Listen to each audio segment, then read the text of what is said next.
Attorney Vic, dito po sa nangyaring pag-aresto kay dating Pangulong Duterte, ito po ba para sa inyo nagkaroon ng legalidad doon po sa nangyaring pag-aresto sa kanya? Doon po sa kung Nagka, sige po. yeah.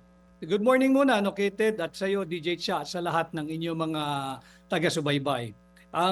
Yes, nakita naman ng sambayan ng Pilipino na he was deprived of the proper process for an arrest.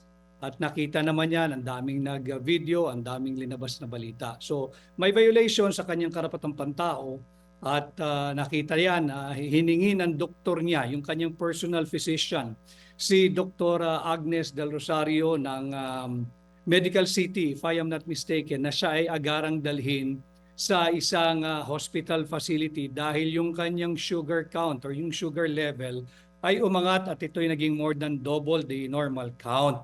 Pero ito hindi pinagbigyan.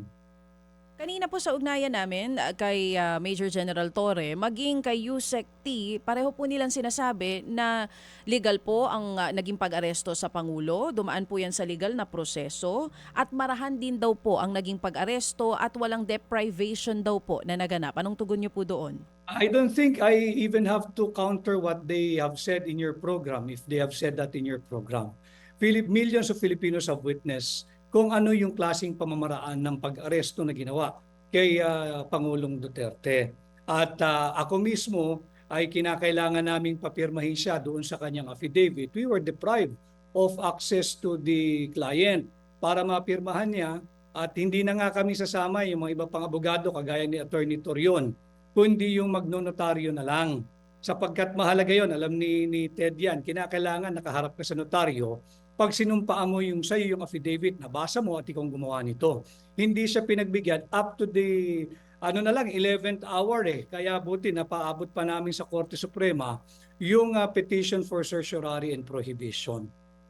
Kanina po sa nabanggit kanina ni Yusek So T. siguro maganda rin muna, Tsa, sorry, matanong lang natin, Tsa, na yung, so sila po, napaabot nila yung kanilang petition for certiorari and prohibition, pero hindi ho pinagbigyan po ng Supreme Court at sabi nga daw po, di ba sa kanilang official statement na walang nakitang malinaw na basihan para po pagbigyan yung prayer for TRO, attorney. Tama yun, Ted. That's why si Attorney Torion ang in charge dyan. He already prepared a motion for reconsideration at inaantay na lamang yung formal notice mula sa Supreme Court. Ang point doon, whether pinagbigyan o hindi yung TRO, he was deprived of his right to be assisted by a counsel at every stage of his arrest. Hindi siya pinagbigyan, and even yung kanyang request na makita niya ang isa sa kanyang family member, ang ating pangalawang Pangulo, ay dineprive din kay Pangulong Duterte. So dito makikita natin talagang may deprivation ng kanyang mga basic rights. Kahit siya ay sabihin ng inaresto at under preventive detention doon sa Villamor Air Base. Yung sagot po dyan na sinasabi nila na nabigyan naman po siya ng pagkakataon, 4 daw po yung legal counsel na nandoon nung maaresto ang Pangulong Duterte at ang rason din daw po kung bakit humaba yung mula sa pagkakahuli hanggang sa paglipad sa The Hague ay dahil lahat daw po ng kahilingan ay pinagbigyan. Ang kahilingang pinagbibigyan, ang hiniling lamang ni Pangulong Duterte pagka-aresto sa kanya ay dalhin siya agad sa korte. Alam niya yung procedure dating prosecutor yon, abogado yon.